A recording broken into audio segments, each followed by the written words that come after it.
starts. I have to get my other phone together. Hi, guys. Alrighty, just give me 2 seconds as I'm like so unorganized right now. All right, log on. I need my other phone because I'm blind, and of course, most of you already know that I'm blind, so here we go.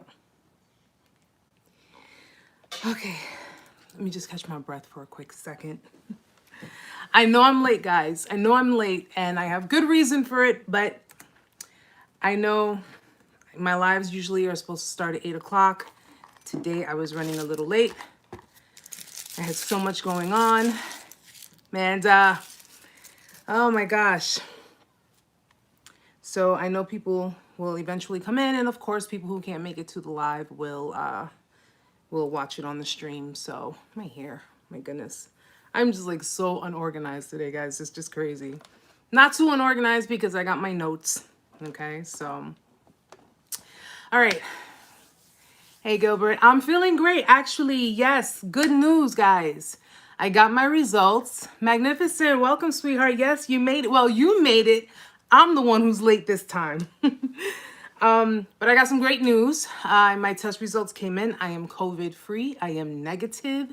No COVID. None of that. And I get to go back to my normal life, which I don't know how much of a normal life I have. But I'm happy to say, no, girl, I'm not. Thank God. Thank God. At least not due to COVID. You know what I'm saying? But I get to go back to work. Thank you, Magnificent. I get to go back to work. I have a newfound respect for people who work from home because as tempting as it sounds to work from home, guys, it is just, it's not for me. It really isn't for me. So I'm going to be so super happy that I get to go outside tomorrow and travel. I'm actually excited to travel to work. Okay. I got my iced coffee here ready because I know we're going to be doing some talking. I'm going to try to not stay on too late or too long. So we're going to get to a lot of the major points. And hold on 1 second. Yeah, you know what? I just being home is great. Don't get me wrong. It's great. If you can tell like this is my domicile, this is my domain. And Amanda already knows how I like to have my place, how I like to have it looking, and you know, your home is clearly where your peace is at. So, you know, I have like a lot of neutral colors in my house.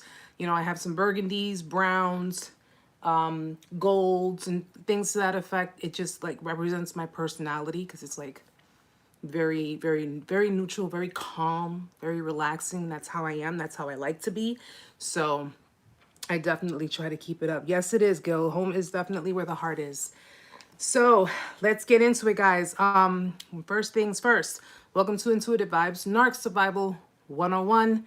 I'm your host, Erica, creator of the channel, and of course, all time, just one of the funnest gals you'll ever meet.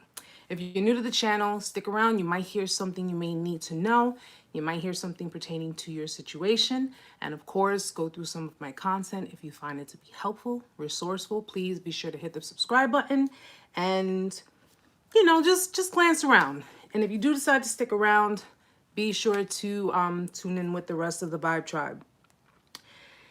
Yes, Magnificent. Earth tones. I'm an earth sign. I'm a Capricorn. So I love earth. I love the calmness, the feeling of it. That's my energy. That's how I like it.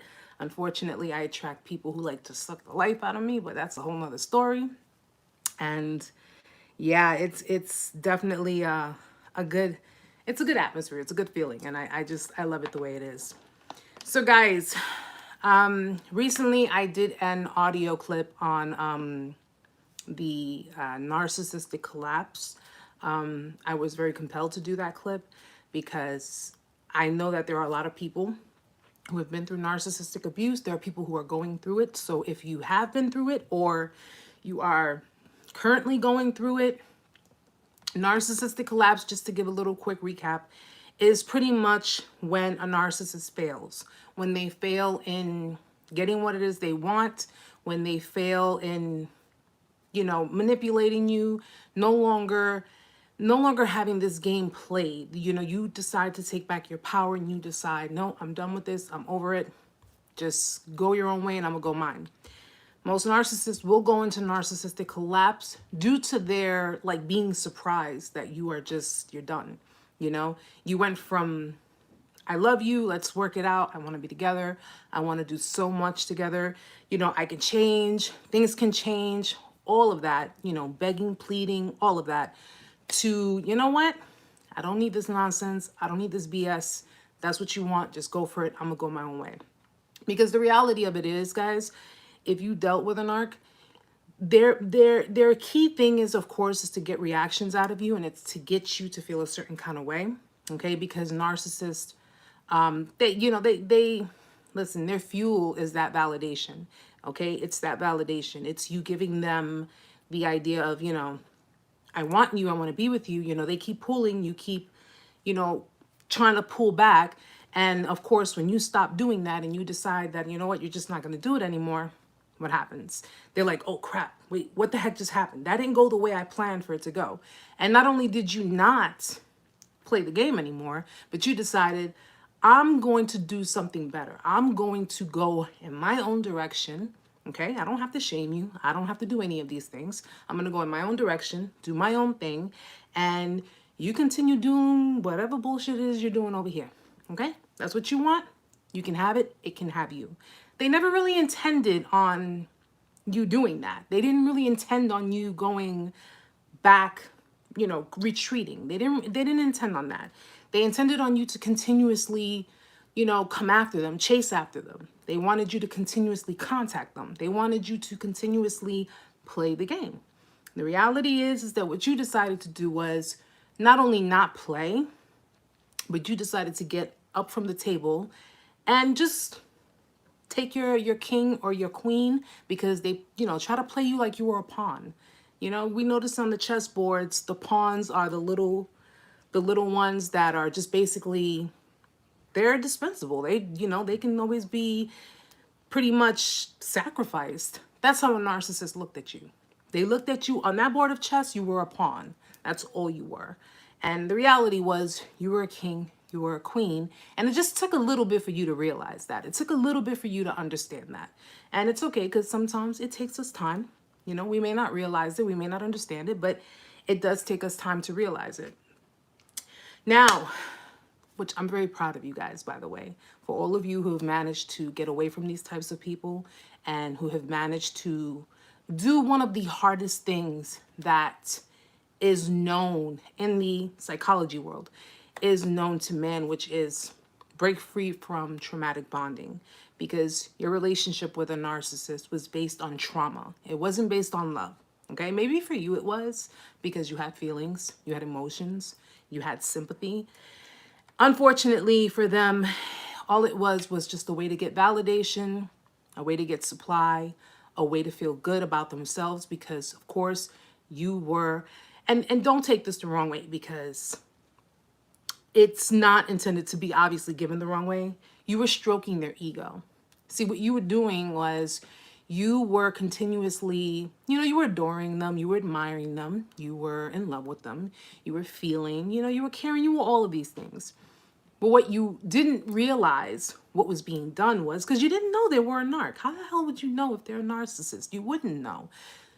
But what you were doing was you were validating them. You were stroking their ego. And a lot of the time in relationships, period, we like to feel validated. We do, you know? I mean, come on, you're in a relationship with someone else and you don't want to be in a relationship where you're not feeling good, you know? And it's nice to know, like when you see all these posts on social media, when they say, you know, I like for the women, no, you know, you don't have to constantly compliment me, but it's nice to hear those things, right? Like for the ladies, it's nice to hear from their men, well, you look beautiful today. Or, you know, bring her flowers just because you thought, you know, maybe she would just really like it. You know, it's that form of validation, healthy validation, of course, that keeps a good relationship going. But unfortunately, dealing with a narcissist, and in some cases a codependent, guys, because, you know, you got to mention, if you're going to mention one, you got to mention the other. the form of validation that you're giving them is not, though you're giving it to them sincerely, they're taking it as you're just stroking my ego. You're making me feel good about myself. And they will continuously try to suck that out of you. Because, you know, you make someone feel good. Okay, well, you gave me a compliment on Monday. I'm expecting that compliment again on Tuesday. And I'm expecting it on Wednesday and Thursday. You know, they constantly want and need that validation. They constantly want and need reassurance. Because what did I tell you guys a numerous amount of times? Narcissists fear abandonment. So, just like codependents do, narcissists are a form of codependence. Okay? So you could be a codependent or an ex-codependent, but you're an empathetic one. You're a caregiving codependent. You're a selfless codependent. A narcissist is a codependent, but they're on the opposite side of the spectrum. They're a taking codependent. They're a selfish codependent. You see the difference between the two? So if you're dealing with someone of that nature, understand that's what you're going to be dealing with. If you find out later on, oh crap, this person I was dealing with is a narc, everything you were doing was just a form of validation. Everything you were doing was pretty much just stroking their ego. And of course, in narcissistic collapse, I mentioned something in the clip. When they go through narcissistic collapse, towards the end, if you notice, I mentioned they'll basically go into hiding. They'll go into hibernation mode. They'll go into isolation. A lot of you guys and ladies have met a narcissist during this stage. Okay? You may not realize it, but you've met a narcissist. Hi, Andrea. Hi, sweetheart. You met, why does it say, oh, you know why? You know why I can't see all of the, because I'm not signed in as myself. I'm looking from as a, hi, sweetheart, welcome, my love.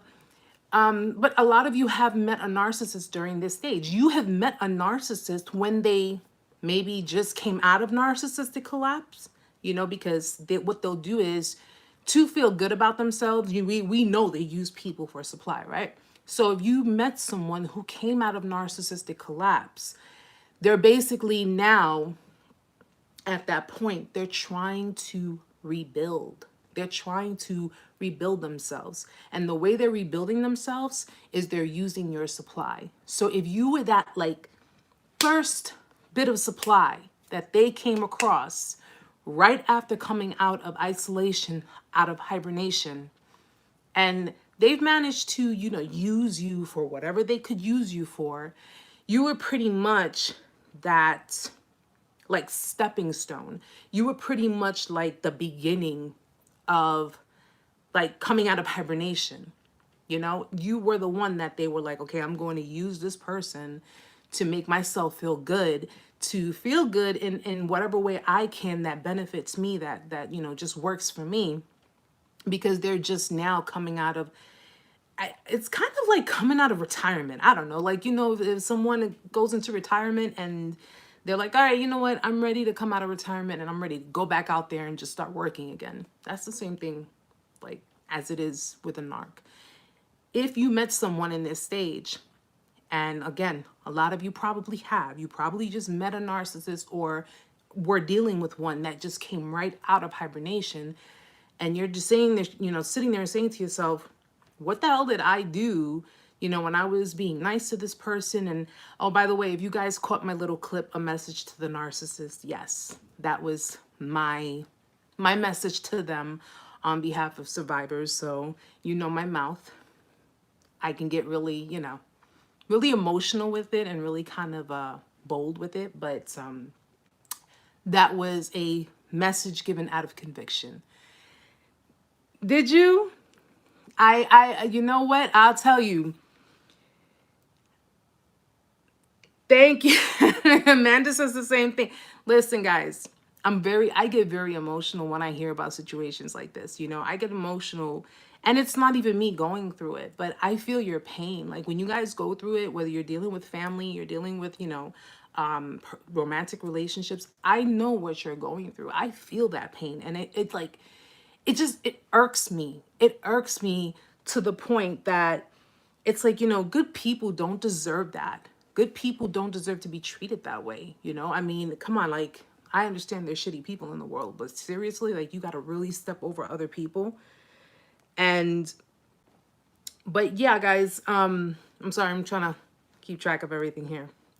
But yeah, a lot of you know that, you know how I feel about it. You know how I get with it. And I get emotional, especially when I'm advocating for people that have been through the motions, did not deserve that. Nobody deserves it. Nobody deserves it.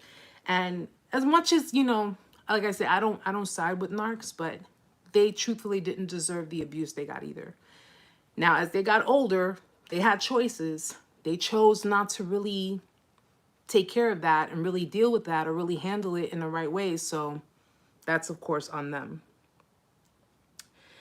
But anyway, guys, today, what I wanted to talk about, some of you may have come across this type of narcissist. And here's the reason why I emphasize on not every single narcissist is the same, okay? A lot of people tend to think, you know, you met one narcissist, you met them all. And it doesn't work that way, okay? It doesn't work that way. Each narcissist, each person who falls on the spectrum, they have different qualities about themselves. They have certain things about themselves which is why we have covert narcissism and overt narcissism. A lot of people have dealt with the overt narcissism, extroverted narcs, you know, flashy narcs, however way you want to call them. A lot of people, you know, tend to generalize the tactics and the abuse, and of course, you know, how to spot them. Oh, well, this is how you spot a narcissist. No, this is not how you spot a narcissist. This is how you spot a blank narcissist. It's important that we understand the different types of narcissists there are. Reason I say this is because you have somatic narcissist, you have cerebral narcissist. Okay? They both fall on the spectrum, but they both have different ways of doing certain things. We do know that the standard outcome is getting what it is they want, okay, by means of, you know, manipulation and things to that effect. Getting what it is that they want out of people. We understand that. But they may not do the same things. You have narcissists that do love bombing. You have narcissists that do mirroring. You have narcissists that do all types of things that make you feel so freaking great that you wonder if it's too good to be true. But then again, you have narcissists who don't do any of those things. Okay? And today I want to talk about the shy, aka the vulnerable narcissist. Okay? Now, picture a narcissist being shy, right? But again, that runs along the lines of everybody thinks you met a narc, you met them all. No, you could be dealing with, or you could have dealt with, what's called a vulnerable narcissist. And a vulnerable narcissist is pretty much someone who's introverted, who is, you know, comes off as shy. They're very, and this is all because of their insecurity. Okay, so now we know that if you have a vulnerable narcissist, needless to say, you're going to have an invulnerable narcissist. So with every positive or every, you know, with left, you have right. With up, you have down, right? So if you have vulnerable, you're going to have invulnerable. And if vulnerable are the ones who are shy and introverted, then the invulnerables are what? They're extroverted, they're flashy, they're, you know, they're out there. Hi, conceited. Hi, sweetheart. See, I can still catch the names even though I'm looking straight ahead. But the invulnerable narcissists are the ones that are more extroverted. Those are the ones that are more, you know, you can notice them. They're very, very noticeable. The vulnerable narcissist, the reason I want to talk about this one is because this one is, listen, guys, We already know when you see online and you see different videos and they tell you, oh, the narcissist is like this and they're like that and they're like this. You think you know what you're looking for. You're looking for, someone who is out there, someone who is, flashy, someone who's taking 5,000 selfies, someone who is just all about looks, someone who is conceited, self-absorbed. You think that that's what you're looking for. But what if you're dealing with a vulnerable narcissist? And if you get all of these other things that I mentioned from extroverted narcissists, what can you imagine you would be getting from an introverted narcissist? And then that's where you can get things mixed up. Well, this person can't be a narcissist because I learned what all narcissists do. I learned that all these narcissists do A, B, and C. I learned that they have a grandiose sense of self-importance. I learned that they're very self-absorbed. I learned that they're very, they're very into their looks and they have expensive taste and they have, this whole, and then you're sitting there saying to yourself, well, this cannot possibly be a narcissist because they're not doing all of these things that I learned about what narcissists do. Why do I always tell you guys to be careful and make sure you learn very, very thoroughly what it is that you're dealing with? But the vulnerable, aka the shy narcissist, okay? All right, let's get into it. All right, guys, you guys know that I study psychology. You know that I'm studying to be a psychotherapist. And I go really, really hard in my studies. And when I take my notes, I take notes, okay? I take notes. I love to write, so I take a lot. But now, vulnerable narcissism generally starts, obviously, with much like all other narcissism, it starts at a young age, okay? It starts during childhood. And in this case, it's with physical or verbal abuse, alongside negligence from the parents. Okay, and this pretty much is, this is pretty much seen as the main reason for vulnerable narcissism. So already, this is the kind of environment where a child is growing up with physical abuse, verbal abuse, neglect.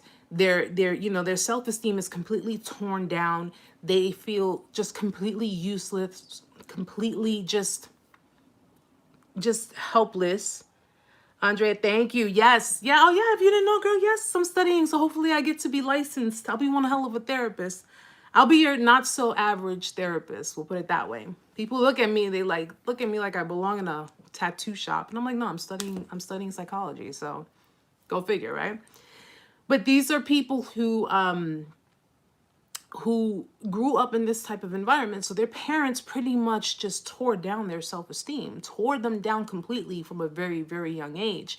Because again, what do we learn about the narcissist parents? They either gonna inflate the ego of their kids and make them feel like they are God's gift to the world because their kids are complying with the parents. Then those are the ones who walk around acting like, my shit don't stink and I'm better than everybody else.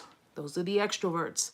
But the vulnerable ones are the ones that pretty much just internalized. They internalized everything that the abuse that their parents gave them, and they pretty much lived their life with it. Now, narcissism, well, I would say vulnerable narcissism at that. This is what I've learned, guys. Vulnerable narcissism has been correlated with neuroticism. Okay, neuroticism, first of all, when you hear the word neuro, okay, Neuro, neuro, that means the brain, right? It means neurology. It has to do with the brain. It has to do with the mind. And vulnerable narcissism has been correlated with neuroticism, neurotic. You guys know neurotic. You know people who are neurotic or heard of people who are extremely neurotic. Which neuroticism is moody, experiencing feelings of anxiety, worry, fear, anger, frustration, envy, jealousy, guilt, depressed mood, and loneliness. Now, here's why this correlates with vulnerable narcissism. Extroverted narcissists, they build themselves up, right? They build themselves up to you. They make you think that, they're the bee's knees of everything. You know, they have to be the center of attention. They are the ones who everybody just is drawn to. Everybody just has to, you know, everybody has to praise them. Everyone has to adore them. Everyone has to admire them. But vulnerable narcissists are actually the opposite of those types of narcissists. What they do, instead of building themselves up, they put themselves down. And when they put themselves down, that is kind of your cue to come up in there and lift them up.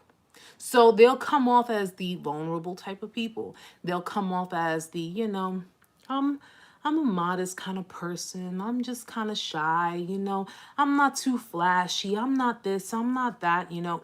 That's where it throws a lot of people off, because people automatically think they know narcissism based on superficial things. But with people who are vulnerable narcissists, they give you the impression, they basically put themselves down and they leave that open door for you to come in and lift them up. That's how you validate them. That's how they live off of your validation. That's how they live off of your, you know, your compliments, your comments. So even though you may genuinely be interested in them, and you know, you like being around them because they've managed to, even though they're vulnerable narcs, they can still show you, you know, a good time. Excuse me. They can still show you a good time. You find it a little bit more necessary in a way to kind of, you know, reassure them. You know, so it's kind of like that seed was planted in your head. Okay, this person doesn't like themselves, but they should like themselves more. This person puts themselves down. Don't do that to yourself. You shouldn't put yourself down. This person, you know, feels this way about themselves. No, you're not like that. You know, you're a great person, and you should always say that to yourself. Like, that's what they look for, guys. They look for you to give them, I'm sorry, my freaking extensions are like, yes, I wear extensions, guys. But they look for you to validate them. They look for you to give them that boost so you can make them, you know, feel good. And by you giving them the attention and you giving them that validation, and you know, you pushing them to love themselves, you know, and see themselves for who they really are, when in fact you don't even know who they really are. You're pushing them to see an illusion, really. Okay, and it's not your fault, because the narcissist already made you feel like, you know, made you feel bad for them, made you feel like, okay, I mean, listen, I don't know about you, but when people talk down about themselves, I really don't, like, I'm not comfortable with that. I don't like that. Like when they're like, oh, you know, I'm a piece of crap. Oh, I don't have a good job. I don't have this. I don't have that. I'll never be a success. And it makes me uncomfortable, because it's like, how do you respond to that? Like, I don't know how to respond to it. And if there were ever a time my ex would do something like that, where he would be like, oh, there were certain parts of his life that he just wasn't happy with, or he'll just kind of put himself down. And I'm like, you know, I couldn't really so much be like, no, you're better than that. I would be like, yo, why are you talking about yourself like that? You know, maybe if you stop talking about yourself like that and actually, so I think because parts of me, I did validate him. But because I didn't validate him completely 110% to the point where I was like, you know, no, you know, you're going to be a success. You're great. You're this, you're that. Let's go. Come on. I really didn't do all of that. I gave him validation to an extent, but with a vulnerable narcissist, it's like you got to constantly, you have to give that reassurance, because narcissists are inherently distrusting. They don't trust people. They don't trust people at all.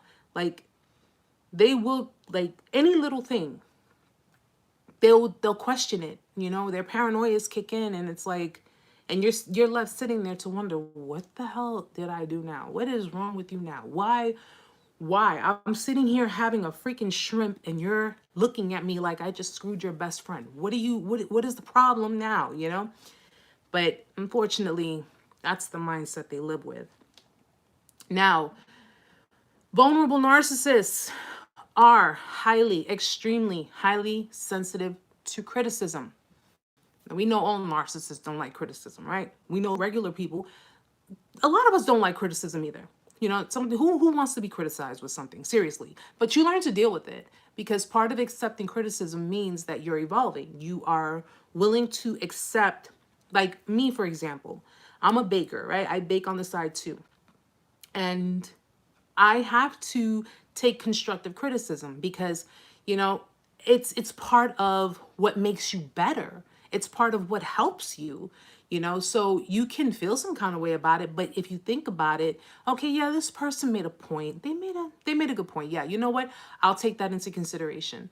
You know, there's a difference between criticizing someone and insulting them. Okay? Insulting someone is totally, nah, I'm not sitting there saying accept that. But if they're like, you know, listen, if I could just give you a little constructive criticism, you know, because who knows? I may be baking a cake for someone who has baked cakes for 10, 20, 30, 40 years. Of course, I'm going to take their criticism because they've been in the game longer than I have. And any type of tips they give me, that'll help me in the long run. Narcissists do not. They do not take criticism lightly. And if you do criticize them, that, you know, that little paper thin, fragile ego that they have, well, you just cut a little slit right into it. Okay? So now, that's a regular narcissist. Imagine an invulnerable narcissist. They already feel like crap. They already feel like crap within themselves. They already feel like garbage. And it's because they grew up with that and they managed to live their life like that. So if you were to criticize an invulnerable narcissist, they will not take it very lightly. They will not take it very well. They are super, super sensitive to criticism. Okay? And usually when they are criticized, they'll either, you know, make dismissive remarks or even like sarcastic remarks. And this is to kind of like let you know, oh, your criticism is beneath me. You know, it's kind of like, yeah, okay, whatever. You know how narcs are. You criticize, oh yeah, whatever. You're just hating. You're just hating. You're just mad because you can't be like me, or you're just mad because, or depending on the kind of, you know, the vulnerable narcissists, who are coverts, by the way. No, hold on a second. There we go. Who are coverts, by the way. They can become enraged if they feel humiliated, if they feel that their ego was crushed. They can become very enraged. They can become they feel very empty about themselves. And this is just from the slightest bit of criticism, guys. Like the smallest thing, you know? That's how fragile their egos are. I don't really think people understand. And it's crazy because if you really think about it, how much power you have over a narcissist. Do you understand how much power you have? Not only do you have empathy, not only do you have emotions, not only are you a selfless person that you can do things outside of yourself and not expect anything in return, but you have ego, I have ego, but we know where to balance that out. And since a narcissist already deep down inside, they feel like they have to show the world that they're perfect, that they cannot show their flaws, and their egos are so paper thin with all the knowledge and the power that we know about these people. Listen, man, you guys can really do a lot of damage. I'm not saying do it though. I'm not saying do it, but I'm saying you have a lot of power in your hands. A lot of us have powers, and people who are trying to get over narcissistic abuse now don't even realize how much power they got. Alicia, yes, I was married to a covert, and just simply telling him we were driving the wrong way in the car sent him. Yes, yes, I've been there. Alicia, I've been. Oh, girl, between you and Anna, which I'm so mad she's not here today, but between you and her, like your situations, like this, the experiences when you guys, you know, when you guys tell me what's going on, it just is so similar and so, it just like brings me back. It really brings me back. And mind you, this was, you know, almost 3 years ago, but it brings me back. And it's crazy how three totally different people, you know, probably from totally different places, experience the same thing with three totally different other people, but those people land on the spectrum. And it's crazy. It is crazy. That's why I say when you guys start dating, be very, very careful, guys. Be very careful. Now, another thing they do is they use passive aggression okay? They love to use passive aggression. First and foremost, in case, some people don't know what passive aggressive is, it's a pattern of indirectly expressing negative feelings instead of just, coming straight out with it and saying what's on your mind. So instead of you saying, which we've all been guilty of this, let's admit that, okay? We'll admit that right now. A lot of us have been guilty of it, where you may not, say it right then and there, or you may not say it directly to the person, but you might have like, do certain behaviors that kind of point in that direction that you feel negative about a situation. That's pretty much what passive aggressive is. It's just kind of like, you know what? I don't like this, but I'm not really going to say anything about it, but you're going to know that I don't like this, okay? You're going to know that you're going to see it in my behaviors. We have all done that. Let's admit that, okay? We're not, I'm not saying some of us have probably done it without consciously knowing, because it is possible to do that. But passive aggression is considered to be a manipulative tactic, okay? Which I'm pretty sure, as an ex-codependent, I'm pretty sure I've crossed that line, I've crossed that line too. And I'm not going to deny it. I don't lie. I don't deny this, it's accountability. You take accountability and you move on from it. But yeah, a lot of people use this to, kind of like, get that. It's kind of like, it's kind of like if you're mad at your boyfriend, or hell, even if you're mad at your girlfriend, right? You won't really say what's on your mind, but you'll like post something up that reflects the negativity of the situation at the moment, which, because social media has made it such a big platform, to have access to that. Yes, Sandra. Yes. Emotional immaturity. Absolutely. All toxic people are passive aggressive. It's used to make us confused and second guess ourselves, like gaslighting. It's a complete mind fuck. They just act like unsatisfied child. Yeah, no, but people who, because you have regular people who do it too. And at the end of the day, is it immature? Yes, it is. It's very immature. It's very immature, and it's just something that, you really don't need to do it. Like, just be direct with the person, be direct and say what's on your mind. But toxic people, yes, they use passive aggression because it's kind of like to get a reaction from you. And that way, see, this is where Sandra, where what she said comes in. They'll be passive aggressive. You'll obviously react. And when you react, what happens? Then the deflection and, the gaslighting and everything kind of flips in there. So it's like, I'm reacting to your behaving this way. Clearly, you wanted me to react to you behaving this way. And now that I've reacted, you are jumping down my throat, or you're doing all kinds of stuff to make it seem like I'm the one who's crazy. I've always had the thing of, if I felt, I would notice if I ever used passive aggression, but my thing was, if I felt a certain kind of way, I would tell him, like, if I noticed certain things I didn't like, I knew that I had to, for some reason, and at that time, I didn't know about narcissism. I didn't know about, sociopathy and psychopathy and all of that. But I knew that I had to be very careful for some reason. And before you learned about narcissism, during your relationships, didn't you notice you had to be very careful with what you said? You had to be very, very careful with how you said it, because the slightest, like, octane or whatever, it would just throw the whole dynamic off. And next thing you know, you're just like, you're getting into an argument and you don't even know how the hell it got to that point. I noticed that I had to be that way. I had to be very careful. So what I would do was, if I noticed he had done something or said something, or I was just like in my mind, I would tell him. I would be like, listen, I have some things on my mind. I will talk to you about it, but I want to gather those things in my mind first. And when I'm done thinking about it and gathering and compiling, because I'm one who I like to think before I speak. And that's one thing narcissists don't do. They don't think before they speak. They just word bomb. They just straight out, like, making it rain. And they don't even like care about how they speak to you. They don't care about, the tone or the way it's coming out. They don't care if it's disrespectful. They don't care about any of that. They just like, this is me. This is my personality. You don't like it. I mean, your personality is very disrespectful and it can get you popped in the face. So I'm just saying. I'm just saying.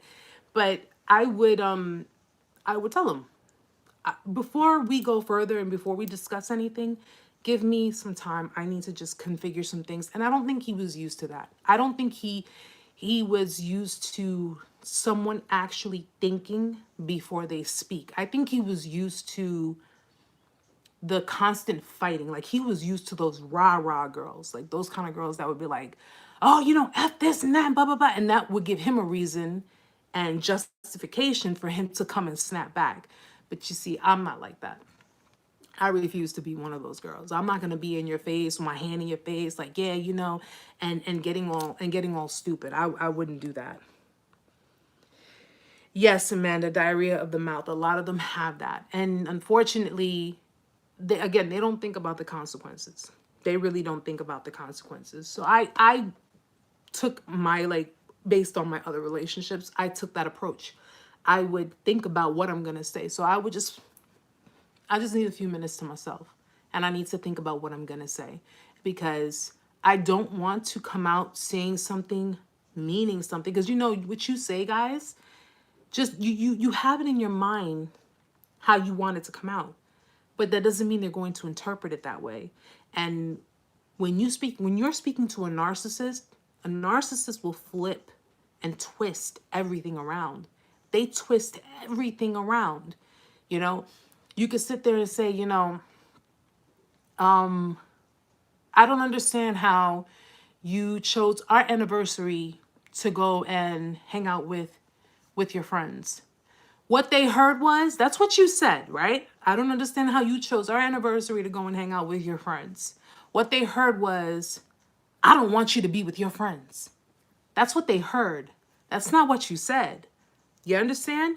They twist things around. So now you telling me I can't be with my friends? Now you telling me that I can't go and hang out with my friends? Where did that come from? I never said that. But of course, that's what they heard. They hear what they want to hear, and they select certain words. They'll select certain words from your sentence, from your statement, and they will twist. Oh, honey, I've been through that plenty of times. I got so tired of that. I said, I did not say that. I did not say that. And out of everything I said, this right here, I done gave you like a whole 10 paragraph message. 10 paragraphs. You just got this little section right here. This little section right here out of everything I said? No. Yes. Yep. Conceded. Selective hearing to lead you into an emotional fit to feel good. Absolutely. Sandra, overdramatic so they can feel, yeah. Because it's, again, you can be right in a situation. Hell, probably 90% of the time. We're going to go over a good 90%, okay? Because even we sometimes can be wrong in certain situations, but 90% of the time, if you're dealing with someone who's a narcissist, who's a psychopath, a sociopath, what have you, any kind of toxic individual, anybody with a mental illness, anybody with a personality disorder, 90% of the time, you're probably right. You were probably right. But they spent all that time trying so hard to convince you you were wrong. And it's like, I got to a point where I was like, this is draining. This is draining. It's draining my energy. It was draining, the whole situation. It was just like, because even after the discard, you guys already know my story. After the discard, I was still chasing. I'm not going to lie about that. I was still chasing. And I was still hopeful. At that point in time, I was still hopeful. I was hopeful that things would have changed. I was hopeful that he would have seen, the mistake he was making. And I was hopeful that we would have gotten back together. That one of our mutual friends even asked me, y'all are not back together? And I'm like, no. And she's like, I thought y'all would have been back together. And I'm like, you don't know what the hell happened. You don't know what happened. And it's because I was so embedded with the veil over my face. That's why I was hopeful. That's why I was waiting. That's why I was sitting there like, okay, this can change. Maybe if I do. That veil, when it lifted over my face, listen, Listen, when that veil came off of my face and I saw everything for what it was, and I saw everything he was doing and everything that was going on, I was like, there you go. Do you. Do what you want to do. I have no part of this no more. You know, I have no, because even after, when I explained to you about the narcissistic rage in the car, even after that, you know, a part of me, and I think that was what the trauma bond was.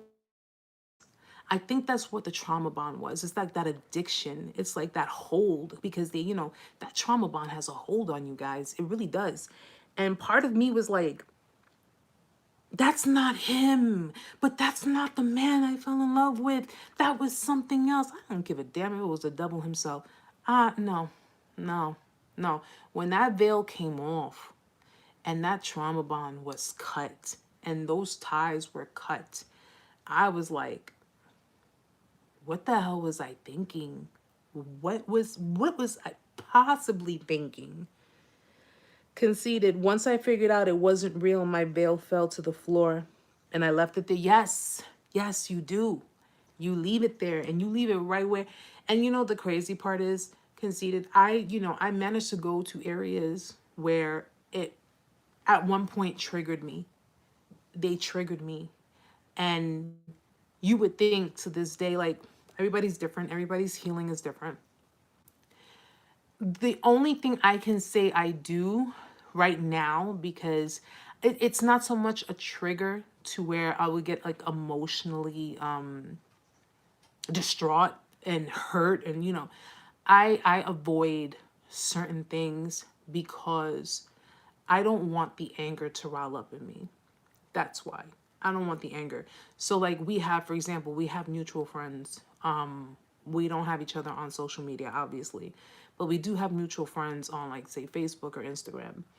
And you know, I don't put, obviously they see the content that I put up. They see the things that I put up. They see everything I put up. I am not ashamed. I am not ashamed, and I'm not going to deny, because these events actually happened, okay? No one has asked me anything. No one has confronted me on anything. No one has said anything to me, okay? And no one has come to me, you know, like, who do you think you are? No one has done that. And at the end of the day, I'm like, all right, if you don't, you know, listen, you don't beef with me, I don't beef with you. That's the way I am. But there were times where I had to, like, if it was a friend's birthday, I wouldn't comment on their wall. I wouldn't do any of that because I had tried to avoid him. So what I would just do is go into their inbox. Happy birthday, wishing you a happy birthday, blah, blah, blah, whatever. I wouldn't, like, I got so disgusted by the situation and by him that the thought and the sight, mind you, this is when the veil comes off, guys. So if some of you are still in your healing, trust me, you're going to know this stage when you get to it. The thought of everything and the thought of this particular person made me so sick that I got physically ill. I got physically ill. I started throwing up. And I was like, that's how repulsed you get. That's how repulsed you get when you have gone through that. When you see all of that for what it is, you get so repulsed by the person. And not only the person, but you get repulsed by the people. I was repulsed not only by him, but by his family. I was repulsed by all of them. And I'm like, you know, it's really sad. What's really sad is that y'all a bunch of two-faces, man. And y'all like smiled in my face. But this is who you are. These people, the family members of these people, guys, they know who they are. Okay? That's where they came from. So they all know who they are. And at the end of the day, if any family members reach out to you and say, well, hey, you know, because I have had other subscribers that have had family members reach out to them, and I tell them, you know, don't bother with them. Don't bother with any of them. Just leave them. Leave them. Leave them on red. Leave them hanging. Don't say anything to them. Because at the end of the day, if this is who this person is, and this person was wearing a mask, or this person was, you know, giving you an illusion, their family was doing the same thing. Same exact thing. I don't know why this is taking forever. Oh, here we go. They know exactly who they are. If there is one narc, there are more. The family's in on it. Absolutely. Absolutely. That's how I learned about, that's how I learned about his mom too. Like, I was like, damn, like, you were the first one to show me you were a hypocrite. Because some of them, they slip. They slip. And I mean, me, I'm the kind of person, like, when you do something one time, it takes one time. When you do something and it kind of throws me off, or if it's something that just doesn't seem right, doesn't look right, doesn't feel right, yeah, nah. Conceited. I haven't gotten that far yet. I resorted to the narc being non-existent, and I don't even count that relationship in my past. You'll get there, because you'll get to a point where you'll just feel like, right now you're in the indifferent stage. You're in the like, this person no longer exists, and the things that they do not impact me. They do not bother me. I don't care whatever attempts they're gonna do, but there will be times, because there are going to be times, probably, I don't know, maybe a memory might come up or something might remind you. You will get to a point. Listen, I can't say let's just say it this way, the most in my intimate moments, my own personal intimate moments, where I can't even understand why I can't even have a freaking intimate moment for myself. You know what I'm saying? But anyway, an image popped up, a memory popped up, and it was so bad that I couldn't even finish. I was just like, all right, I'm done. Going to bed. I kept that as PG as possible, guys. All right. But anyway, so guys, passive aggressive. Now they use this, they use this to express frustration or make themselves look superior. And Amanda, I don't even know why I get the wow, because we both know how I am. I'm keeping it as PG as possible. Okay, I haven't even cursed like that, guys. I have not cursed like that in almost an hour. Okay, are you proud of me? Are you proud of me? I think I used all my cursing in the message to a narcissist video anyway. But it's basically, it's their deep-rooted belief. These are the reasons why they use passive aggressiveness. It's, it's their deep-rooted belief. Their specialness entitles them. It entitles them to get them what they want. And their desire to get back. Now, this can be one of two reasons, guys. It's because their specialness and their entitlement, they're entitled to get what it is they want out of a situation, so they'll use passive aggressive behavior. Or they are trying to get back at people who have wronged them. Okay, wrong them. Now, a narcissist looking at someone who has wronged them. You notice how I'm putting them in quotation marks, okay? Because how do you wrong a narcissist? How do you wrong a narcissist? If you spend all your time giving a narcissist validation, love, empathy, sympathy. Listen, no relationship is perfect. I'm pretty sure you had your arguments. I'm pretty sure you had your moments.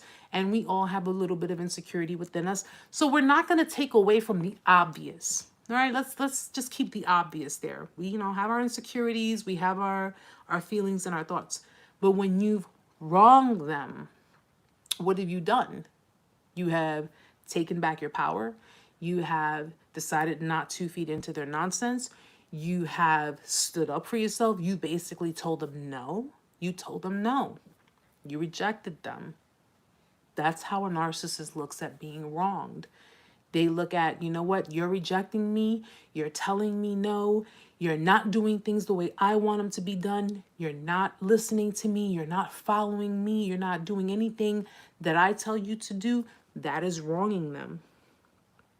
Sandra, covert narcissism. Covert narcs are similar to sociopath on the surface of how they come across their victims. Yes. Alicia, how do you wrong a narc? You stand up for yourself and set a clear, unremovable boundary. Absolutely. And because you have wronged them, you are, you may be up for certain types of tactics. A lot of their tactics may be different depending per narc, but they're all usually going in the same direction. Now, some of the passive aggressive behaviors involve, teasing you or mocking you. Remarks framed as jokes. Okay, so remember I told you sometimes they'll make jokes about you, or they'll give you insults, but they'll frame it as a joke. giving you the silent treatment. We know they're good at that. Subtle blame shifting, which leaves others feeling bad or questioning what really happened. So that's all part of, yeah, Sandra, toxic humor, absolutely. That's all part of the whole gaslighting. Procrastinating on tasks they consider beneath them. Okay? So if if there are certain tasks or certain things you've asked of them, or certain things that hey, listen, you said you would help me with X, Y, and Z. If it's not something that's really going to give them anything in return, they'll just be like, they'll procrastinate on it. They'll just pretty much, or even it could be tasks of their own, because we know that narcissists, a lot of them are very irresponsible people too. So like they'll sit there and they'll just let things stew, and they won't think twice about it. And of course, sabotaging someone's work or friendships. So, if you're dealing with one of those types of narcs that are like, they're like, they don't give a damn. Like, especially if they're in like anger mode, or like, you wronged me mode or whatever. They don't care. They don't care. Now, we've gone over this already. So again, I actually think I I said it too soon, but that's fine. On how they tend to put themselves down. They put themselves down to gain sympathy, to gain validation through sympathy. Okay. And people with covert narcissism, they rely on others to help build their self-esteem. So just like a regular, extroverted narc, overt narc, they already have their self-esteem up here. They just need you to be underneath to hold it up. You understand? The other types of narcs are the ones that just come with that, that egocentric kind of attitude, like, I have high self-esteem and I'm the bomb and I'm the shit and I'm this and I'm that. And all they need for you to do is hold up that facade for them. Okay? Vulnerable narcs, on the other hand, they need you to feel sorry for them so you can validate them and build up their self-esteem. This is why a lot of them use people like, if I had to guess, vulnerable narcissists try to go for the types of people that are like, the kind of people that other people would want. But it's crazy because narcissists, they're inherently jealous. So like, if they're dealing with, let's say it's a guy, they would go for a woman who's obviously, very beautiful, very, very witty personality, what have you. And she's pretty much doing two things. She's not only bringing, his self-esteem lifter, I guess you could say, but she's being his trophy girlfriend. Okay, so if he can get two birds for the price of one, he'll take both of those. He'll take both of those. Not only are you beautiful, but you're kind, and you're humble, and you're sweet, and you're funny, and you're this and you're that. And all he'll do is continuously put himself down. A lot of vulnerable narcissists would try to make you feel guilty for whatever reason. They'll make you feel, well, after studying vulnerable narcissism, I'm inclined to believe that my ex was, he was an inverted, covert, vulnerable narcissist, because he would do the same thing. He would do the same thing. It's just, I would get, go ahead and leave. That's what you're good at, and I'm like, what are you talking about? I look at that time in the car. I was like, yo, I'm out. I'm done. I can't do this anymore. Yeah, go ahead and fucking leave. That's what you're good at. I'm like, dude, what am I in or am I out? It's like, there's no win. There's a no-win situation with them. Or he would start arguments with me, or he would just do certain things that I'm sure would turn someone else off. And when he would do it, or he would say something or be a certain kind of way, and I would look at him and he'll be like, well, I guess you want to break up with me now, huh? And I'm like, do you want me to? Because you're acting like a dick right now. Like, I couldn't understand why. But then there were times where he would tell me, I feel like this, I feel like that. He would put himself down, and I'll be like, yo, what are you doing? Why are you doing that? That's, and I think because he's internalized so much of that too.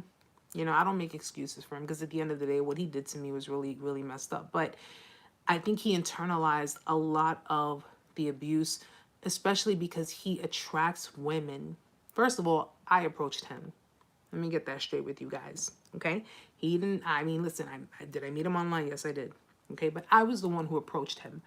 I I approached him and, you know, I said hello to him, okay?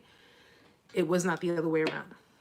And from that point on, he, I think part of the fact that, you know, the way I look, I mean, maybe he was used to dealing with women who felt like they were better than him, that, you know, they could do better than him, they looked better than him, whatever the case may be. His insecurities really, really, really seep through. It seeped through his pores.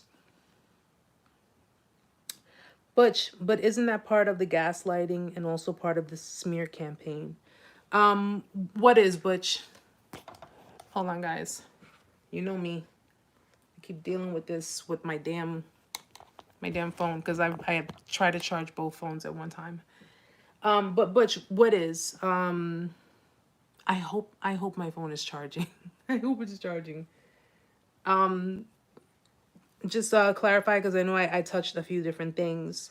Renewed mind. I think they internalize the abuse. Yeah, no, absolutely renewed. I think so. I think what they do is, you know, it's no new feat. Y'all already know. Y'all already know my story. Y'all already know how I feel about certain people from my past and of course from my past. Okay? But it's no new feat. See, here's the thing. His ex is a narc. I know that for a fact. But she's an extrovert. Okay? She's very flashy. She's a very, listen guys, I don't knock, you know, I don't knock a woman's beauty. She's a very pretty woman. Okay? And she has that kind of like femme fatale look to her. She has that. She uses that look. She uses that look to get what she wants. Okay? She's managed to, which over time, because people, you know, we change the way we look over time. We change, you know, but just because you change the way you look doesn't mean you change who you are. Doesn't mean you change how you perceive things, you know? But she does have that, she has that about her where she is overt. And everybody else sees it as, oh, you're a stylish woman, you're this, you're that. But they have not seen what I've seen, okay? I have watched her moves. I watch people's moves, guys, okay? So I may be that pawn on the all the way at the end of the board, but I watch everybody's moves, especially when I'm involved in a situation, okay? No matter what that situation is. And she has a history of shaming. She has a history of smear campaigning. She has a history of, she's one of those narcissists that if she gets rejected, especially if it's, you know, the kind of supply that she knows would continuously or continually give her the supply, if that supply rejects her, I've seen her like put up all kinds of stuff online, post up all kinds of stuff online because she was rejected. I've seen it firsthand. And, you know, I'm like, so that's the kind of female you are. This is how you are. They reject you and you talk crap about them. I've seen it all. And I saw what she was doing. And at the end of the day,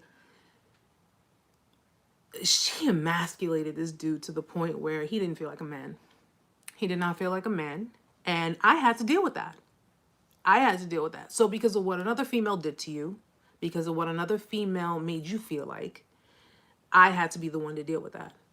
And I was just like, the audacity hit me when after I went through all of that, because of all of that internalized abuse, all of that internalized low self-esteem, everything, she had the audacity to try to creep back in, you know, as I was being, and at first I thought to myself, maybe it's just PTSD. Because when I first started doing my research, I said, maybe it's PTSD. It has to be PTSD. I think it's PTSD. I think he's codependent with PTSD. But at the end of the day, I did not fully blame her, because as much as I wanted to, he opened that door. So even though she slithered her way back in like the snake that she is, he opened that door too. And that let me know, oh, this is what y'all do? I'm good. I'm out. No, not at all. Not at all, Sandra. Not at all. They're internally, they just are internally, they actually, they show their voids. They show it. It's like, it's just written on them. That energy emits from them. You know, that void, that anguish, that self-loathing, everything emits, but they use it to their advantage. You know, this is how they truly feel about themselves. And they're going to tell you, this is how I feel about myself. But they depend on your sympathy and your empathy.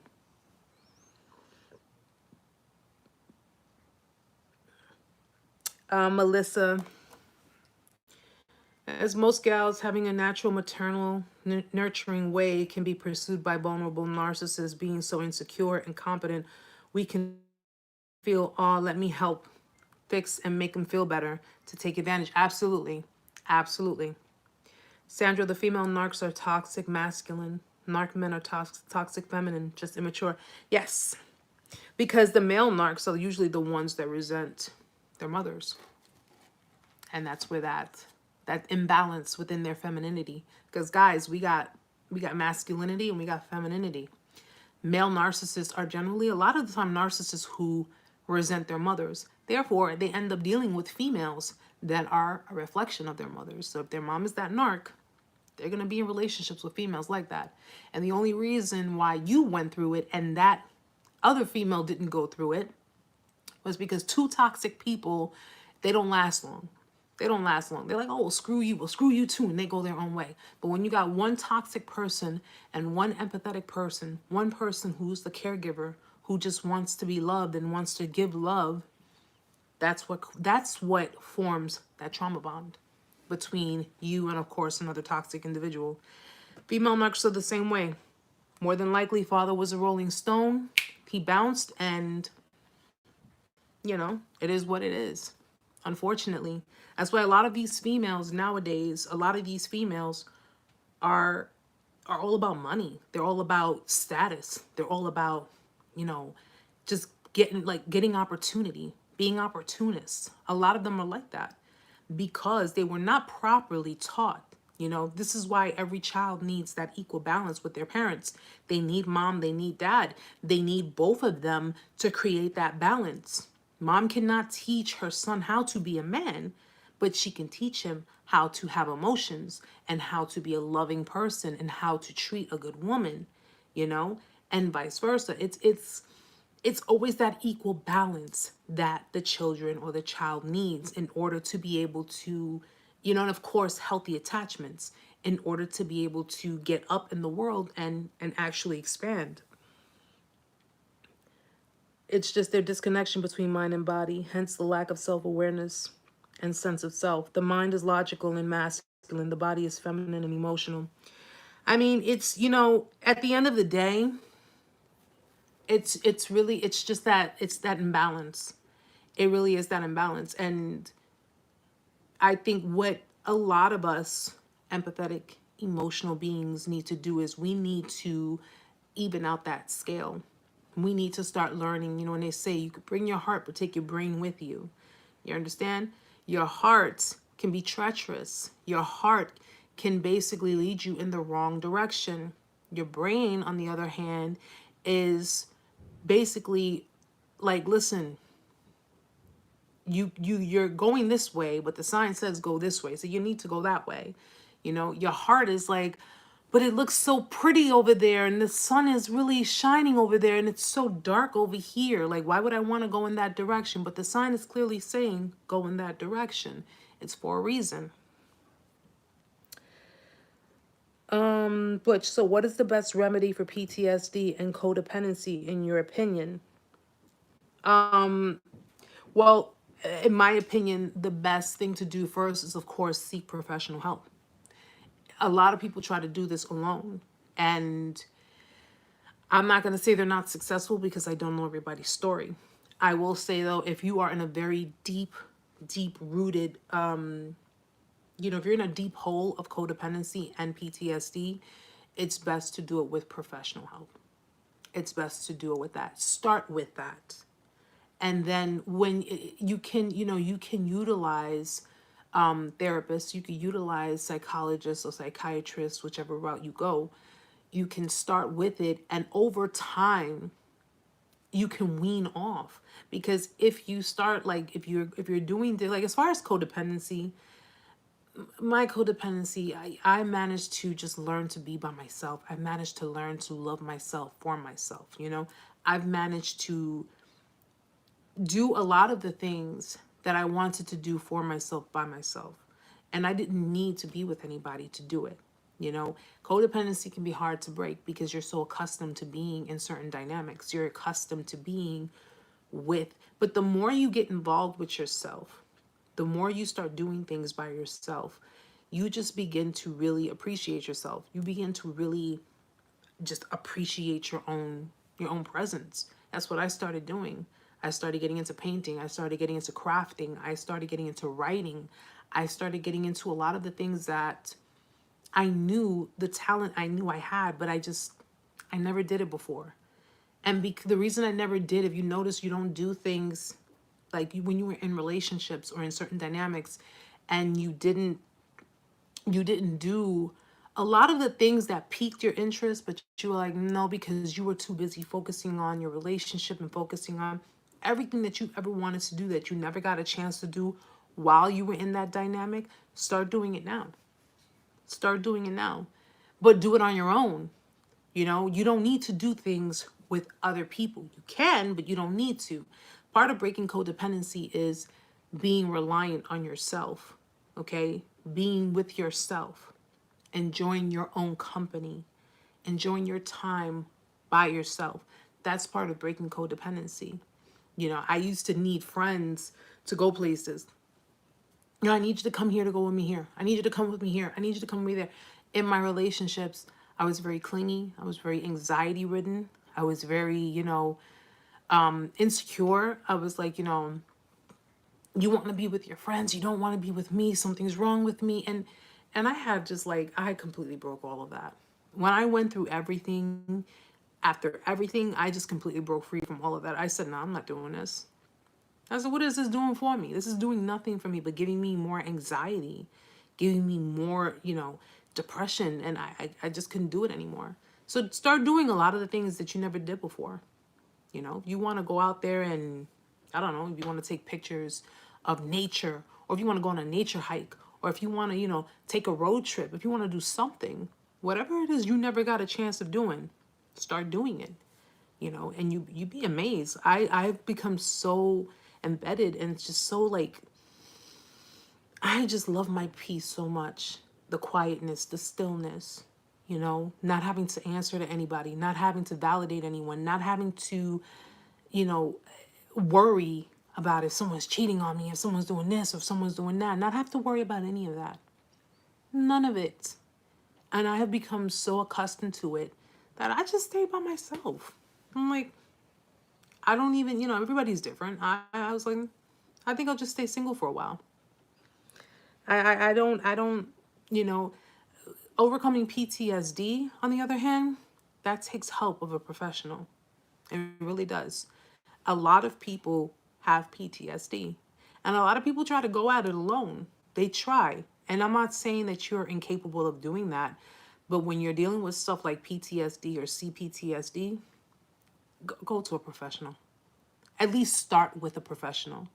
Okay, start with them, because they can steer you in the right direction. They can help you and understanding your PTSD. They can help you in understanding what created it, what steps to go through to get through it. I don't really think, guys, you ever get over PTSD.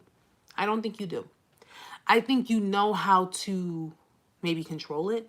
You know how to work with it, because PTSD is pretty much, it's psychological, it's emotional. You just learn how to make that even balance.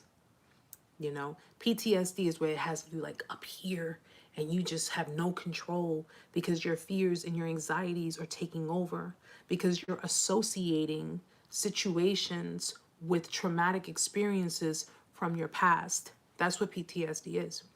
But if you learn to balance that out and saying, okay, this this looks like a situation, or it appears, because remember, things can be illusions too, guys. It appears like something that's happened to me before.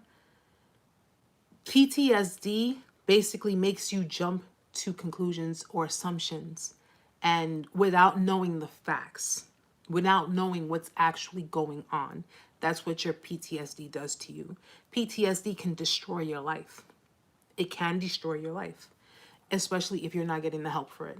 So, but I would strongly say I don't know if you can completely get over it, but you can take the steps to get around it, you know, work with it. It doesn't have to be your enemy.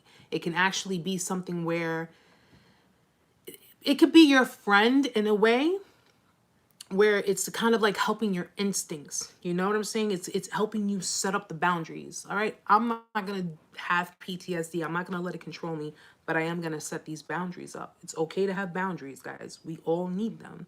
Okay? It's all right to have them. But my best advice is to definitely go for therapy. Therapy does help, guys. It really does help. And you have a lot of good therapists. You have a lot of good advocates on, thank you, Melissa. You have so many advocates on YouTube also. You know, you have doctors, you have therapists who give you the information that you need. But it's better to go to your own. Go to your own therapist, someone that you can talk to, you can confide in, and don't be afraid to say, listen, because you have therapists that do it for the money. You know what I'm saying? They do it for the money. They're just saying, okay, yeah, how do you feel? Well, what do you think? And blah, blah, blah. And they take notes down. But you actually have therapists that really love their work, love what they do, and really want to help people. And you'll know the difference between the two. You will know the difference. Don't go to the therapist that only, you know, is there to take your money or run your card with the insurance and say, okay, you're on the clock, let's go. Talk. Go to someone that you know when you're done with your session, you're going to actually, you may not feel like cured or anything at that point in time because it takes time, but you feel good about yourself. You feel good about how you know, how compared to how you walked in, you feel good when you walk out. That's the kind of therapy you need. You need someone who's going to not only listen, but just understand you. You know, I can listen to you. I can listen to everybody, but I think it's best that I understand people because it's like, yeah, I hear you. I hear you. I hear you. I'm listening. I hear you. Anybody can listen to you guys, but someone needs to understand you. They need to understand what you're going through. And you're not saying, give me a quick fix. Give me a pill that makes it all go away. Trust me, if they had those, I'd have about 10 bottles of them under my bed. All right? You just want to be able to get through this, but you want to get through it with people who are going to be in support of you and who are going to help you. You know, that's the key thing, guys. That's the important thing. And believe it or not, you have narcissists who get into this profession too. So be very careful. Be careful. I always tell you guys, I'm like the mama bear. I'm like, be careful. Be careful before you cross that street. Don't let them do it to you. All right, guys, one last part before we go. Now, you know you're dealing with a vulnerable narcissist because they have a shy or withdrawn nature. Okay, so covert vulnerable narcs, okay, they're more linked with shyness and introversion. So you won't really see them in like big social settings, okay, for fear of course, being found out, flaws being, you know, being shown, and of course, exposure being greater. They won't be in really big social settings. If they are in social settings, it's usually with, you know, close, either family or like a small group of friends. And chances are, obviously, this family already knows this narcissist. They know the dynamics. They know how everything operates. So they're comfortable in that setting. But when it's a group of, like, say, a small group of friends, some of these friends may be people that they've already managed to manipulate. Some of them may be oblivious to the narcissist and, of course, their tactics and their lifestyle and what it is they do.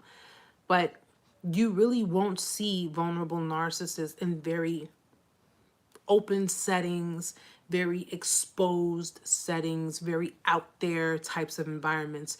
They're not like social butterflies, okay? They're the kind of people that are like in the corner to themselves, you know, don't really talk too much. They're just like, yeah, you know, they'll whatever, but that's it, okay? Especially if it's around people that either they're people they don't know, or people that, again, that know them but don't know them, if you know what I mean. They're comfortable with their family because their family already knows. But when it boils down to friends, like external people, they wear that mask too, guys. One thing narcissists have in common, they all wear that mask. They fake modesty and humbleness, groundedness like sociopaths. Yep. Yep. Definitely is true. It definitely is true, Sandra. They do. They make it seem like, oh, I'm just a regular, you know, I'm a regular Joe Schmo, or I'm a regular plain Jane, you know, this is just who I am. And, you know, they give you that. And you have different types. Like, again, malignant narcissists do that. You know, the obviously coverts just means stealth. It means like behind the scenes. You can have covert malignant. You can have covert cerebral. You can have covert inverted. You can have covert somatic. You can have a covert classic. You can have different types of covert narcs. They just, covert simply means behind the scenes. It means you can't see it. You know, it's done basically at precise moments. It's done at particular times. It's done at certain moments. It's not done publicly. Okay, it's done behind the scenes. Overt is done publicly. You know how many overt narcissists I probably have seen already, and they are willing to publicly humiliate people, publicly make fun of people. And it was funny because I reposted a video on my Facebook, and it was of this girl. She was, you know, a little heavy, but she was dancing her butt off. And I was like, yo, her self-esteem, the fact that she has that like her confidence was just through the roof, because you're so used to seeing these videos of these like real slim girls, these girls that are, you know, in training, and you know that they got these just like these size, you know, 6 bodies, and you know, but you see this one girl. I mean, I'm pretty sure there are more videos, but you see this one girl who is not, you know, not skinny, not like your average, and she's just going at it, and her confidence was in her dancing. And I love that. I love that. I love women who have so much confidence in themselves, you know, where they know that people are going to criticize and people are going to judge them, but they're like, yo, this is me and I'm comfortable. So I reposted the video, and I'm like, oh my God, her confidence is just too much for me right now. And I put the emoji with the heart eyes and the, you know, the heart things. And of course, somebody had to comment and say, oh yeah, well, her weight or something like that was too much.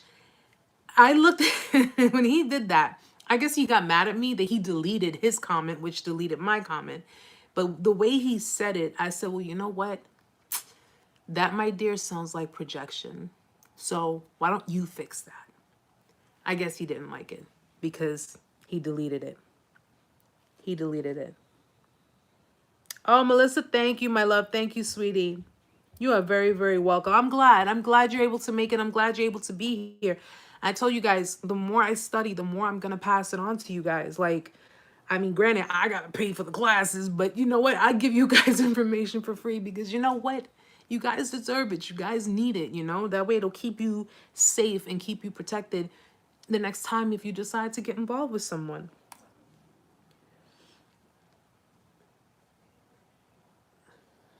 Okay, who is this?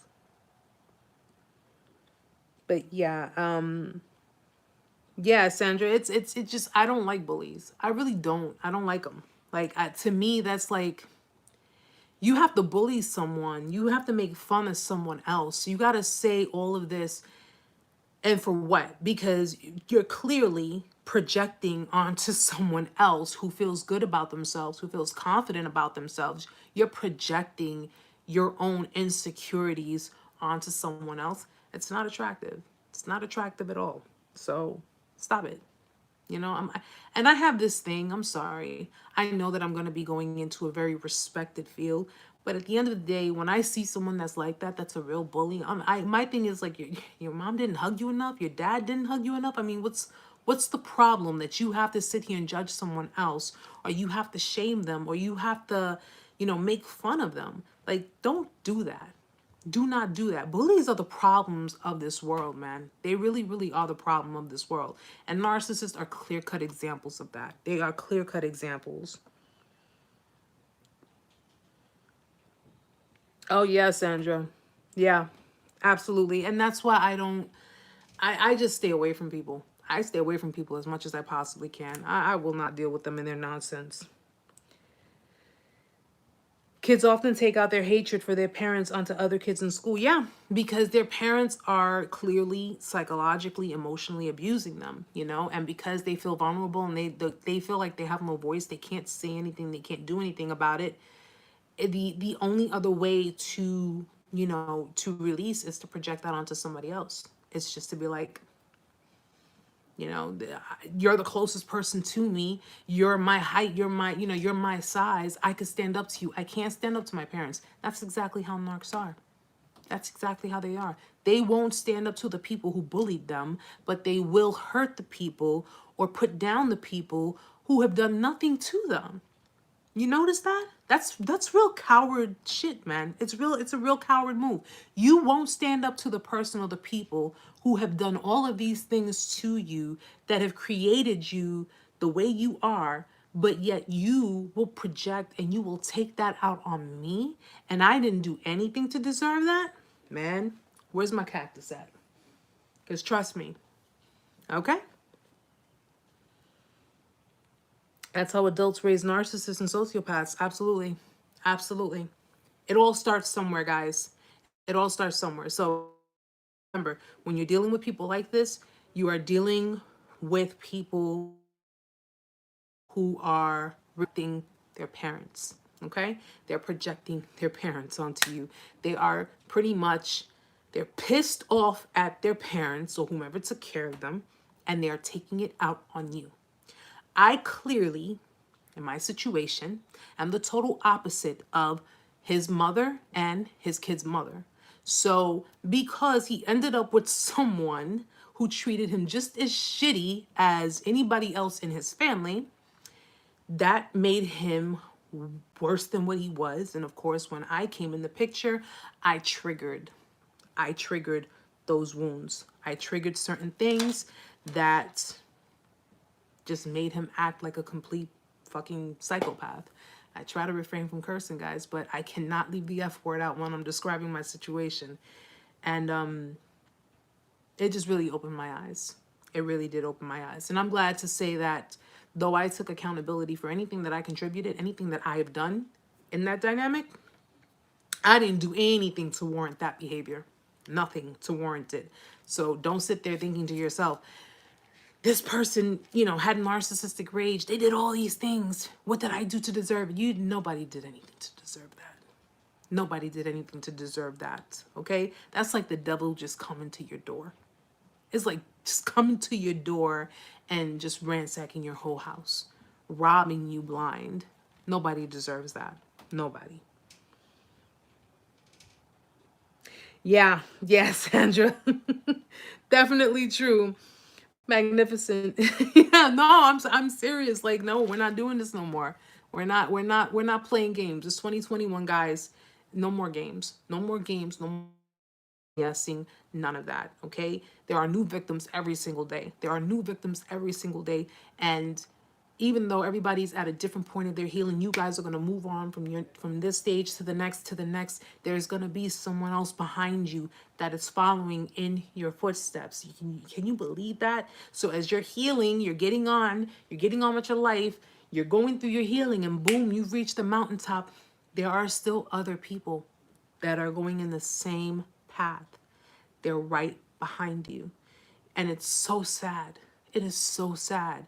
There are more and more people going through this situation. And it's our job to help them. It's our job to try to get them before, get them at the cutoff line, like as much as you possibly can. It's our job to do that. Yeah. I think, Amanda, I'm gonna get a cactus and I'll put it in the background. I hope you guys like my setup. This is my apartment. This is my I have a 1-bedroom apartment. I turned my living room into a studio, kind of like a studio. So I have like my sofas here, and if you see, that's my bed back there. And you can see the lighting and stuff. It's just so comfortable here, guys. And it's just so, this is so Erica. This is so me. And I don't have a house yet. I'm hoping to God, hopefully within the next year or so. But thank you, Sandra. And it's this is just the home of Intuitive Vibes. This is where it all started. It all started here in my little corner, and I was just doing my little videos and trying to help as many people as I can. And here I am, and you guys have made it all possible. Thank you, Conceited. Thank you. Yeah, and I got my TVs right here. My dad gave me the couches. I got them for free. So I was like, hey, I'll take them. I'm going to fit them in here somewhere. And now, it's a home. It's an apartment, but it's my home. I'm happy. I'm blessed. I'm lucky. And I got to share it with you guys. See, I get to share it with all of you guys. Which I personally was just starting to like the Star Wars theme. My son kicked me out, Butch. He kicked me out. He's like, okay, that's it. You're done. Go back to your spot. That's his domain. So, maybe one day, if he's nice to me, he'll let me in and I'll record in there. Thank you, Frank. You're very welcome, sweetie. You're very welcome. Thank you so much. Oh, yeah, Conceited. Yeah, my dad, he got a new set. So he was like, here, take them. I'm like, shh. I don't know where I'm going to put them, but I figured out. I found a place and they're here. So now when I have company, and they all recline, guys. So like you could just sit back. Everybody could sit back and relax. And that's what it's all about, right? Peace is priority. That's what 2021 is. Oh, and guys, I started working on some shirts, some t-shirts. So I'm going to start ordering my t-shirts so I can wear them. Some of them are going to be, they're pretty cool. The ideas are pretty cool. Me and Amanda were talking about it. And, I'll wear them if you like them. It's going to be tagged with Intuitive Vibes, but if you like them, let me know. And, I'll see if I can get you one, because these shirts are like, it's going to have some of my phrases, some of the things I say, quotes, maybe, like my emoji picture, and, like at the top, it's going to have one of my quotes above it. So little things here and there. We're just figuring them out. Thank you, Green. Wait, Green, just saying hi on my break at work. Nice shirt. Thank you. Thank you. So I guess you'll catch this stream. You'll catch it on the stream from earlier. Love the lights. I got to put mine back up also. Prayers for your new place. Thank you, Melissa. Thank you, sweetie. I'm praying to have a place for my kids and I to heal. Yes, and you will. And you will. God's going to give it to you. All right? I'm going to pray for you too. I'm going to pray for you too. Trust me. Speak it into existence and God is going to give it to you. Heck yeah, Narc Buster shirt with a cactus chair in the background. Oh, now we're going to have the cactus. That's going to be the inside joke, the cactus now, right? Oh, guys, before I go, I know that I mentioned on my community post that I was going to talk about the narcissistic smirk. So I'm just going to say this really quickly. That smirk, the smirk that they make, the smile, it's a very common smile. You have been getting that probably throughout your entire relationship. Didn't even realize it. Okay. But it's the kind of smirk that they give you. Oh, amen. You're very welcome, my love. You're very welcome. The pathological stare, you have that too, Sandra. The stare and the smirk. I think I'm just going to do a separate video for that. I'll do a separate video for that alone for you guys. So I can just have a few pictures of reference. So when I do the video, I'm gonna upload some pictures so you have an idea. But the narcissistic smirk, the stare, they have certain laughs, you know, they have like a lot of different features, things that you probably did not pay attention to, that I didn't pay attention to, that would indicate some form of narcissism. And it's interesting that one of the top psychologists on YouTube, Dr. Ramani, she mentioned, and it's funny because I did a video on this too before about the study done in Toronto, how they studied certain people to determine narcissism by their eyebrows.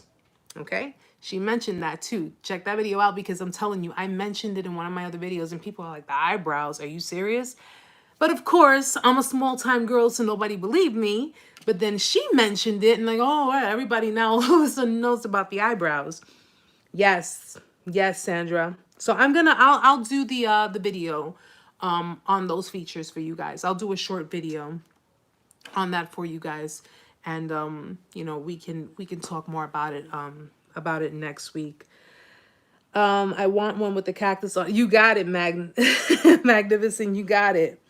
You got it. So we're still working on some ideas, guys, but I thank you guys so much for being here with me tonight. I'm sorry I was running late with it. But thankfully, in case you guys didn't catch it, I got my results back, my COVID test back. I am negative. No COVID over here, thanking God. So I will be going back to work tomorrow, and little man's going back to school, so we can continue living whatever little bit of a normal life we have. Due to their permanent disconnection, they cannot socially interact with anyone through facial and bodily expressions. They're just dead robots. Yep. A lot of them are, but those are more the sociopathic ones. The you know, like the malignant ones, the covert ones. And we'll talk more about it. Next week we'll definitely talk more about it. But I'll definitely do a video for you guys in regards to the facial features and the different types of gestures and things like that, you know, that they make, so you can either be on the lookout for, or at least recognize when you got these types of gestures when you were dealing with them. So definitely be on the lookout for that video. So guys, I got tongue-tied for a second. I hope you guys had a good time. I had a great time in talking about vulnerable narcissists, you know, the ones that we really got to be on the lookout for. You really got to be careful of, because not every narcissist is the same. So all the times you may be looking for a vulnerable narcissist will show you the opposite signs of what we perceive as a regular narcissist, an extroverted narcissist. Okay? Be on the lookout for those things, guys. And I'm just going to, in the description box, make the list of things. I'm going to just put everything in there, so in case anybody watching, or you know, they just catch on the stream, or if they just want to glance through it, it'll be in the description box, guys. Oh, okay, we're gonna call it a night because I have to be up early tomorrow morning. But I thank you all so very much for being here with me tonight, for joining me. Anyone who could not make it, it's all good. I understand. You'll catch it on the stream. Love you anyway. And I'm going to be working on some other things. And of course, I'm still open to Testimonial Thursdays. So if you're open to it and you'd like to give a testimony, if you'd like to give your story, whatever the case may be, then please let me know. You can shoot me an email. It will be in the description box below, so we can set that up. If we can't do it this week, maybe we can start by next week, you know, so we can get everything together. That's perfectly fine by me. I have a lot of stuff that I'm working on too. So one day at a time, guys. One day at a time. That's how we do it. So guys, thank you again so much for being here. Frank, thank you, sweetie. Have a great night. I hope I do. I have a lot of work waiting for me because I've been out of work for a little over a week. So I have a lot of stuff waiting for me back at the office. But I've been doing most of my work from home on my laptop. So that has been keeping me busy. Very, very busy. But guys, have a great night. I hope you guys enjoyed today's weekly session, weekly live. Please be sure to give me a like on the way out. And Butch, thank you, sweetie. God bless you as well. Yes, Yes, there is hope. There is hope. So keep the faith alive and keep believing. If you believe in God, just keep holding on to him. Thank you, Magnificent. I'm glad I made it. I'm the one who was late today, but thank you for being here. It's always a pleasure having you here. So guys, hopefully Amanda will be able to come visit me soon, and maybe we can do another live, or maybe just do a video. We'll figure that out. Probably by the end of the week we'll figure that out. All right, Frank, have a great night. Sandra, yes, everybody, keep healing, keep staying focused. That's the key thing. Stay focused. Alrighty, guys. So I'm gonna call this a night. Thank you for joining me. Like I said, yeah, leave a like on the way out. Do not forget. Yes, Amanda, I miss you too. I know. Erica's been in quarantine for a week. It's a lot. I know. Have a great night, guys. I love you all. I will see you all next week, same time. This time it will be 8 p.m. Eastern Standard Time. I'll be more prepared. And if you guys have any suggestions, just let me know. Any suggestions you may want to talk about next week's live, I'm all ears. You guys already know I'm not greedy. I'll give you the spotlight. You can take over if you want to. All right. So, guys, have a great night. Have a great week. And be on the lookout for the next video, because I will definitely put that up sometime this week. And until next time, guys, mwah, mwah, mwah. Love you all. Stay blessed. Stay happy. Protect your energy. Protect your peace, guys. I'll see you guys next week. Bye.